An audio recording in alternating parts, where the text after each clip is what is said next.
Welcome, everybody.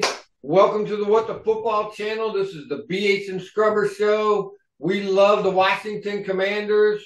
We just recently had a rough game where we lost against, who did we play? Oh, New York. The New Jersey Giants. And it was heartbreaking. It was really, really hard. So we're going to talk about that today. We're going to talk about what we can expect next week on Christmas Eve. Hopefully a nice little gift would be nice. And I got my boy BH with me today. BH, how are you? Yeah, I'm doing a little better. Like you said, that was tough, man. Especially to be so close, fighting back like that. We could have been it wasn't a chance to win, but we could have tied it up and could have been anybody's game. And it was kind of a shame it ended that way. Um, like we were talking about, though, we play a brand of football where we constantly keep things so tight. And we talk about how, don't put yourself in a position. Try and get a score ahead. Try and you dictate the game so that if a ref makes a bad call, if if your wide receiver drops a wide open pass or something really dumb happens, you won't get burnt. Your kicker misses an extra point. And well, there you go. Yeah, yeah. Just anything like a bad thing goes your way. You've got a little bit of padding. So yeah, and that hurt us. I mean, I don't think it's even worth talking about the calls. I mean, I think like everyone else out there who's pretty freaked out about them, it was pretty horrible. The whole, Terry asking for a lineup, getting the nod from the guy, and then the guy throws the flag, and then the pass interference. I mean, the stop action on the pass interference was the ball's about 25 feet away, and this guy's got Curtis Samuel's arms. Like he can't even raise his arms. And yeah, but I think it always goes to say it's something on this show we talk about, I mean, you're going to get burned by stupid plays and by bad calls and just in life, that's what happens in football. So, and that's not a great team, man. The Giants are pretty good, but like Atlanta before them and the other game, the Giants game where we tied. Yep. That's just there's something that's not right. These are not. This isn't San Francisco. Right. This isn't the Cowboys. These are just kind of beatable teams, and we're making it look like a dirge. Just an all-out war. Yeah. To beat these guys. I don't think it should be that way. No, not at all. Yeah, we barely beat the Falcons only by a fucking miracle. Total miracle. Yep. Yeah. And so, we only tied the Giants because he missed the field goal at the end. It was a little long, but I mean, it was straight. Yeah. It just didn't have the distance. But it looked good. It looked good. So I forgot about that. Yeah, because it did. It looked good as it was going. I thought, oh, there we go, and then it just dropped short. So once again, so both games kind of caught a break against those teams. So what I mean, the one thing I got from the game was that, I mean, the good news is we're running great, and then the bad news is we got away from the run game. Yeah, I agree. What happened? I don't get that. I mean, I got my list of people who need to look at themselves and make some changes and do better. And my list is, I think we had the same list about 3-4 weeks ago when the team was scratching. Yeah, you're on that list. But Scott Turner, Taylor Heinicke, and Coach. I mean, even Coach, because he oversees all this. He doesn't make the plays. He's not out there on the field, but he's the boss. He's the CEO. So we got to put something on him a little bit. Like, come on, man, it's not totally working. What's going on here? And really, I get to the point now where I've got on my notes. I don't have Scott Turner. I have Norv Turner Jr. Because I'm telling you, man, I had to live through it watching him in San Diego, game in and game out. Yeah. Just the way the games are being called and doing stuff like that. All of a sudden and then you get away from the run game. And you're like, wait, this team is bottom 10 in run stoppage. Yeah.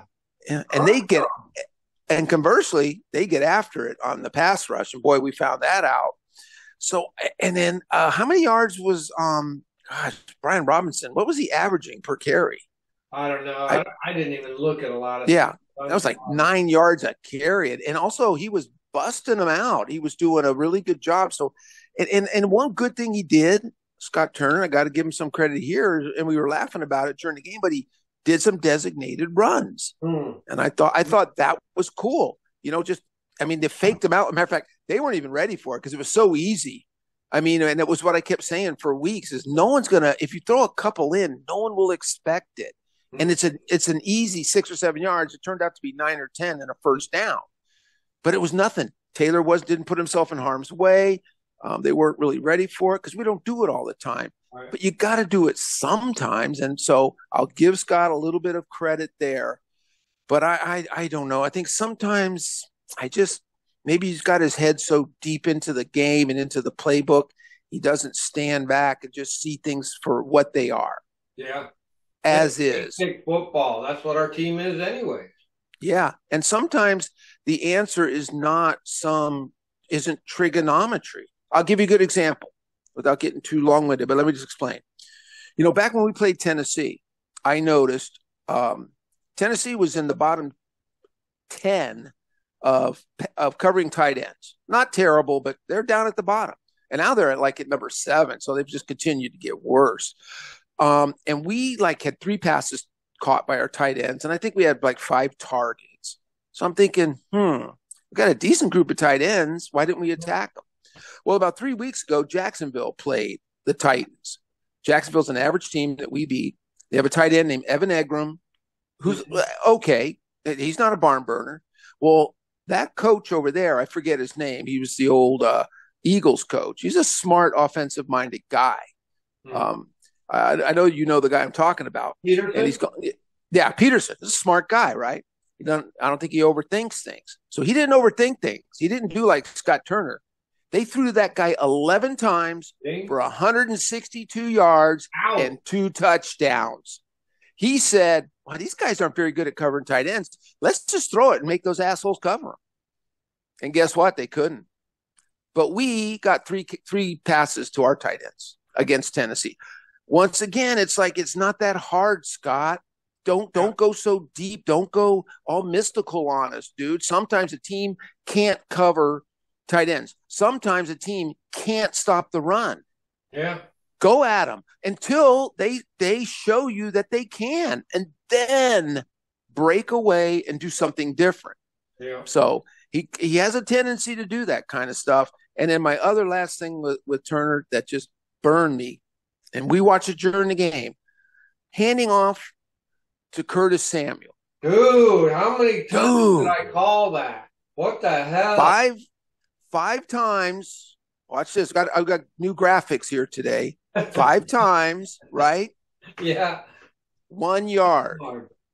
Yeah. Dude, after the third one, see, this is what I mean about Norv Jr. And then didn't they do the handoff to him for the 3 yards at the goal line or something? What, dude?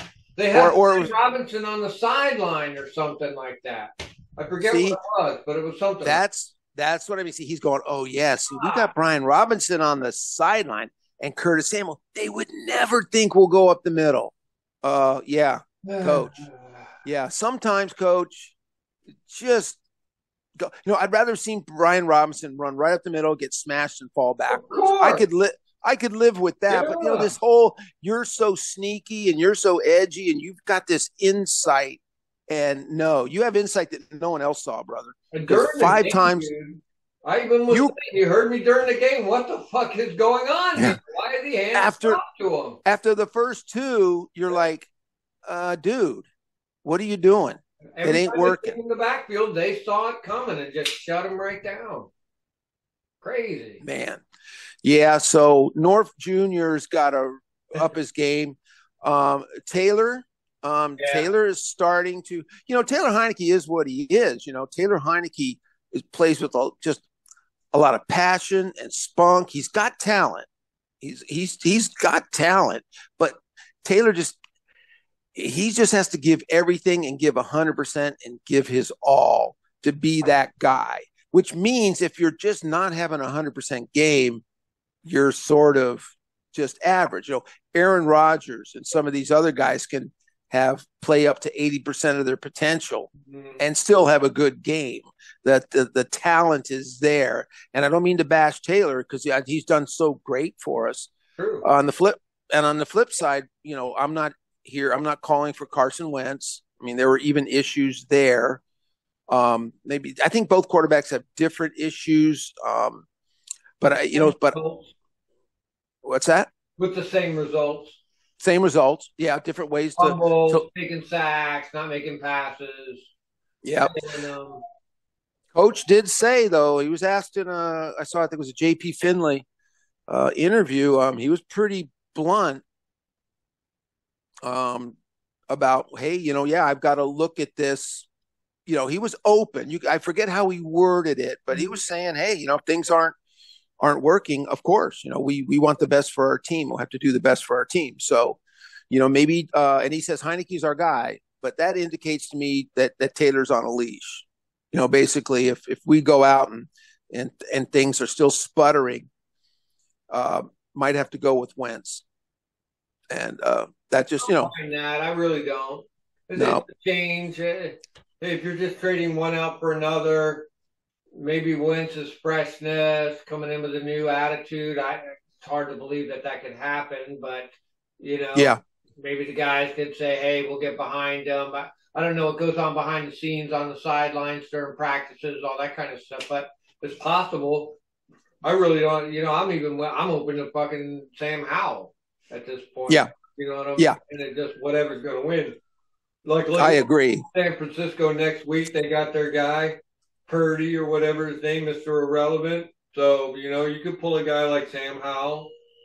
Yeah, up and exactly. You might be able to do something. I don't know. So, yeah, I agree. Like I'm not ready for desperation, but like you said, hey, if it's gonna get the team going, maybe be more cohesive, then I say do it. That goes for any position. Yeah. No one. Yeah.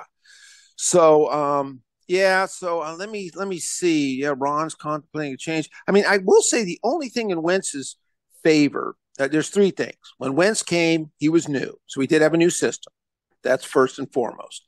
Secondly, and he was new to the place. This is, once again, we talk about it. He's got to move his wife and his kids here, get the kids in school. I mean, hey, these people have families. I mean, they got to go get a new house. I mean, it's a lot of stuff. And he's the new guy. And money to do it. Well, that he can take care of, but you still physically got to do it. And then you got the defense was not good. I mean, you're giving up 380 yards a game. So he didn't have the luxury of the way our defense is playing now. And then finally, I think he had the fifth and sixth game of the season where he got hurt in the Chicago game, which we won.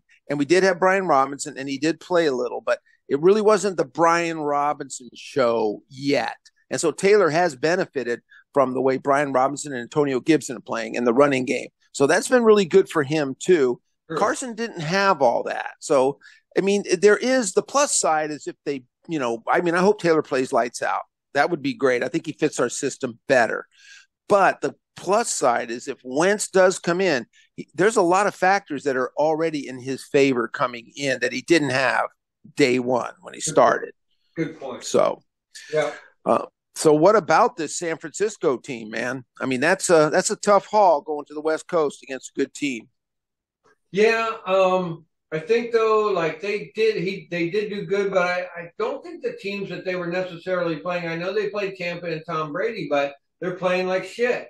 And the team before that, I forget who it was. Anyways, whoever it was wasn't maybe not all that great. Well, even the last game against Seattle. It was 21-16. I mean, they didn't blow them out. Right. And I think they've got a stout team, so you could almost put anybody in. You know what I'm saying? Any kind of competent quarterback could run the offense enough to score enough points because they got a massive defense. So they're keeping the points down on that side like we like. You know what I mean? And all their quarterback has to do is score some points.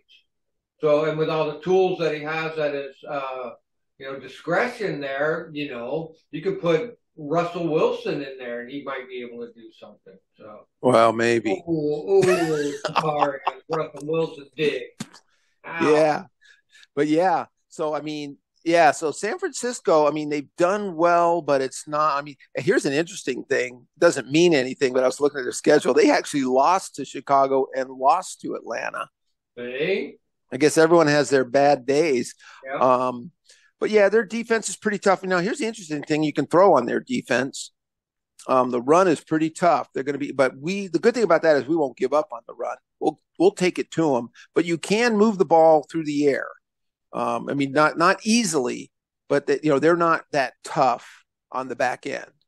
Okay. So we got a chance, and we're getting some film now on this young guy, Purdy. That always helps a new quarterback when they come in, because you don't know his tendencies, you don't know how would they scheme, because the coaches for San Francisco, they're doing a great job because they know where Brock Purdy excels. But here's the other part of it. They know where he doesn't do good. So you can learn from how he's scheming and the play calling. Go, oh, okay. You can learn a lot from that. Jack Del Rio ought to be able to say, oh, I see how they're using them.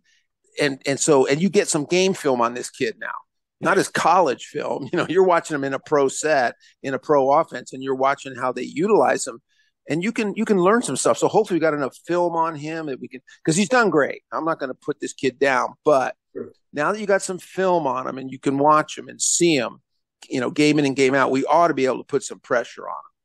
Do you think that because San Francisco's clinched the division, that they're going to sit people, or?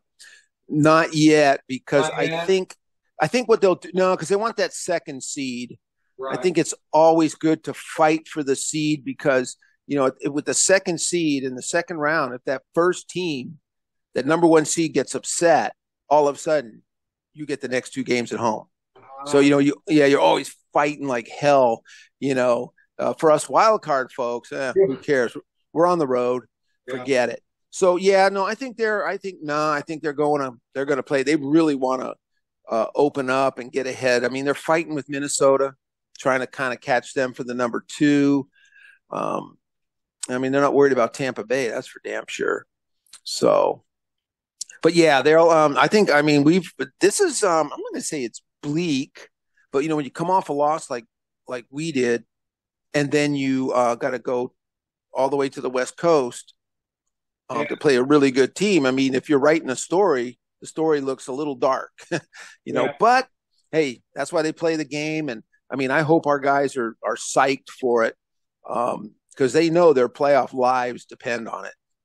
What was we didn't have anybody injured or anything like that, right? Injury report's great. I mean, it's the usual. It's probably going to be, Chase Young, who knows, St. Juste. I mean, I could see Young and St. Juste out inactive again, but everyone else is the same. I mean, there's a few dings, but everyone's going to come back and play. Cam Curl was on the I think he didn't practice. We won't know till tomorrow. They had an injury report yesterday, not today. They'll have a practice tomorrow, so we'll know better, but I think he's going to play. So, yeah, you're right. Everyone's fine. Okay, cool. So, going back to the Taylor Wentz thing, would there be one advantage of one playing against the 49ers versus the other playing the 49ers? That might be something to look at, too. Yeah, if you can, because you can beat those guys through the air, and we're stout against the run. They're more stout than we are. I mean, they're like us, but even better. Having said that, you can make ground on them through the air. So maybe I would just say Wentz by a hair, right? Right. But not by a lot. Not enough just to start him, and obviously Coach won't. But I think the advantage might be to Wentz if we still stuck to our run game. You know what I mean? But used him to use his arm to air things out. Like if Caleb was stinking the place up in the first half, bring him in the second half, or I don't know, all that. It's with Scott Turner calling the way he's calling. It's almost sometimes not Heineke's fault. So I agree. Yeah, you put him in a bad position. You give up on the run game, and then you let the Giants tee off on them. Yeah, and So yeah. Jay Leno. Oh, Charles Leno. Yeah, on that left hand side, man, there was a couple of them plays. It was just like, oh, come on through, It's like, holy I shit. know. And the left side is tough, man, because even if you have a 97% success rate, the time you weren't successful, the guy comes around and just rakes the ball and they get it at the 20. So it's devastating. Yeah. And if the center blows it, the quarterback sees it coming and he just falls down and takes the sack. But man, when they're coming from your blind side, yeah, and they got some good pass rushers there. So, but you're right though. I think it just stick with Taylor unless it's just we can't get anything going. Right. And like if they're stuffing us on the run, Taylor has to throw, and it's just 3 and outs, and he just can't. He just can't make the throws. Then I could see it, and that's really tough too, because you don't want him to lose his confidence. That's another thing because you got to live with the guy, and it's not like we're not 5-9. We're fighting for the playoffs. So usually you could go, hey, well, too bad. We gotta go forward. But at this point, we don't want to rock his world. But we'll see. Yeah. Now, as far as we're being up against it, I watched a little bit of Pedro Smith. He had a good breakdown on probability, and we're at low probability. He had a scenario where we could win 2 out of the next 4, maybe, or 2 out of the next 3, I think it is, and still pull it off. There's some things going on at the end of the year where, we play the Cowboys the last game. Cowboys will just be locked into the second seed. Not the second seed, but they'll be the number 1 wild card team, and that won't change if they win or lose. So if they got anybody dinged up, they'll rest them. Right, we talked. You know what I mean? That was an out for us. So. That's an out, but unfortunately, like for the Giants, are sort of in that boat because they play the Eagles, and the Eagles will sew up the number 1 seed, and they'll do the same thing. If Hurts' ankle is still hurting, so that kind of hurts us there. But we still have a chance now. This is a great thing of all 4 teams from the East going. That'd be cool. To the playoffs. It would be cool, man. And it goes. We were talking. I mean, you brought up like the Seahawks and the Lions. You are basically that's it, and their schedules don't look that hard. So it's going to be really interesting to see how it plays out because I know that the Seahawks are at KC, and we got to pray that KC beats them because after that they got the Jets and Rams. That's not that tough. Jets should be doing good. And the Jets were supposed to beat somebody last week, right? Jets were supposed to beat the Lions? And they almost did. Fuck. Yeah, I know. They got a hell of a defense, man. And then the Lions at Carolina, then home against the Bears, and at Green Bay. I think at Green Bay, if Green Bay has everybody, I could see Green Bay beating them easily. But Carolina and the Bears aren't scaring anyone.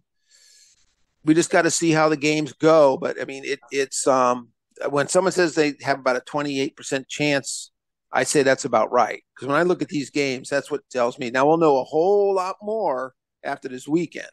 We can hope that the Giants get to bed through all that too. They could. Hey, they're playing Minnesota at Minnesota. Yeah. So if they lay down, that opens up the bottom for that keeps us, and we can do our thing. Yeah. Because I'd hate for the Hawks and the fucking Lions to jump in ahead of us and even the Giants would be tough to pass. But if they do lose at Minnesota, then they host. If they stub their toes against the Colts or the Eagles, that means they went 1-2 in these next 3 games, and it could happen. So it's going against us, but I mean it'll be fun to see. Hopefully, Carolina did not play a great game against Pittsburgh. But hopefully they wake up. It's at home against the Lions. Maybe they'll put a hurting on them. We need it. Lions are playing much better football. They got Dan Campbell biting kneecaps. So that's right. So so the Hawks at KC, that's a huge game. That will help us immensely. So KC struggle seems they're winning, but it just seems like they're just winning. and not the Yeah. blowouts like they're, not 31-17 and shit like that. Yeah, it's like they're running out of gas a bit. Yeah. Yeah, they're just not. Yeah, they're not overpowering teams. It's like sometimes I think teams like that, all they can do is wait. They just want to get in the playoffs. I mean, they win their division every year. They don't care, you know. To them, for us to win the division, us and our players, we'd be losing our minds. Right. Well, they've done it like 7 years, 6 years in a row, or something crazy. And so Yeah. all they live for is that's why a lot of these college teams like that always go to the championships and the bowls, and then one year they go to the freaking lawnmower bowl, and they play some average team and they lose. And everybody goes, how could you lose to them? Well, every year they go to the championship. They go to a 60, 70,000 seat place and play in one of the top bowl games. And then they have a little bit of an off year. And even though they're really good, they lose to, Akron, A&M or something. It's because they just don't care. And I think that's what's happening with teams like KC sometimes. It's just psychologically, they're not. But this weekend, we need them to play That's Christmas top Eve. dog.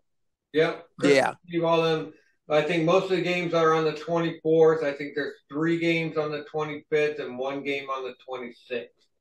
Yeah, and ironically, the 3 Sunday games and the Monday game don't mean jack. Nothing. You know what to us? Yeah. Nothing. Yeah. So Saturday is it, man. By Saturday, it'll be a Saturday night game. I'm pretty sure. I thought there was. Well, maybe not. But by Saturday, we'll know where we stand. So I think they're all 1:00 games or something. I'm not sure. Oh yeah. Maybe a maybe 4:00 game. Yeah. I don't think there's a Saturday night game. Right. So. Yeah, check it out.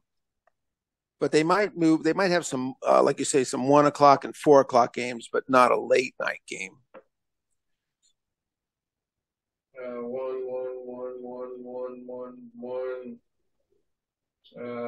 4:25 is Eagles versus Cowboys. Yeah. Oh yeah, and then Raiders versus Steelers at night. Okay. It is at night. Okay. Yeah. And Raiders. Yeah, and Raiders Steelers once again. I mean, it's nothing to us. And then Sunday is Packers Dolphins. Who cares? Broncos Rams. Who cares? Buccaneers Cardinals. Who cares? And then Monday is Chargers Colts. So everything that we want to happens on Saturday. That would be Lions versus Panthers, Giants versus Vikings, Seahawks versus Chiefs, and us versus Ford. Oh, we're at 4:05. Yeah, West Coast game. West Coast game. Yeah, so everything happens Saturday, man. So good. So all the 1:00 shit will happen before we go to play our game. So good. Then so that lets them know what needs to happen when we go to play our game. Yep. Sounds good. What and does Philadelphia Dallas, is that an early game? No, that'll be going on while we're playing. Okay, that's interesting. Okay, but that's good because that game doesn't really impact us that much. We want to know about the Giants, we want to know about the Lions, we want to know about the Seahawks. So, right. Like you said, we'll know the results when they're playing. Yeah, exactly, and we'll get to watch the Eagles versus Cowboys while we're playing. That's not bad. Yeah. I wouldn't mind seeing Dallas shit the bed for the next 3 games. Sure, why not? And with the last game, that you got to hope for that kind of stuff. So exactly, yeah. Because we need to win division stuff, things like that. We need them to lose division games. Yep. Kind of thing. Exactly. Just in case, who knows? Yep. Yeah, they don't have it easy. Eagles, Titans, and then us. That's not an easy final 3. Right. Exactly. No, I'm looking forward to it. So. And then we'll do the, I don't know if that's the 4:05 game, and they're 4:25. That's on CBS, and then they're on Fox. Wow. Maybe it'll be on CBS. Maybe. Maybe I'll get to watch it and we'll call it. There you go. I didn't think about that. So, yeah. I'm going to take another quick look here on the NFL thing, if it'll give me something. Anyways, any last words? Anything you want to say about that last game that we played? any standout people you want to say kudos to? Well, Brian Robinson in the running game looked really good, but there was a lot of, the D line, they weren't as sharp as they usually are. The O line had issues. Receivers, I thought receivers did good. Tight ends seemed non-existent. But once again, if the offensive coordinator is not calling plays to the tight ends, right. who knows if is it a problem with them or what? But they seem to have disappeared, to be honest with you. Yeah. So I'd like to, I think we got to have it all hands on deck, and then have an attitude on the road. It's you against the world. Your fans can't help you. Your family can't help you. You're all the way out there on the West Coast. You better nut it up and play your best football, because you're out on your own out there, and you're going to be a big underdog. So yeah. None of your fans in the stands. No one from Washington is going to travel to San Francisco. Exactly. They almost had more Giants fans in our own stadium than our fans. So yep, it's tough. You're right. So let's just hope for the best. Let's hope we can call it. You'll be in there in the chat at the very least. I don't call it, but you'll be in there with me if hopefully if we get to call the game and it's on TV and all that kind of stuff. So that would be awesome. Great show. The boys can still pull it off. They've been last minute. The only things they've been doing good is lucky last minute miracle stuff. So that's what we're looking for. And honestly, and as much as I say, hey, we need to really go out and take it to people and get a lead, this probably is going to be a last minute game. Hate to say it, but we'll probably have a just battle royale, like a cage match. Loser leaves town. Yep. So I agree, dog. Yeah. All right, man. Watch Pittsburgh Dad.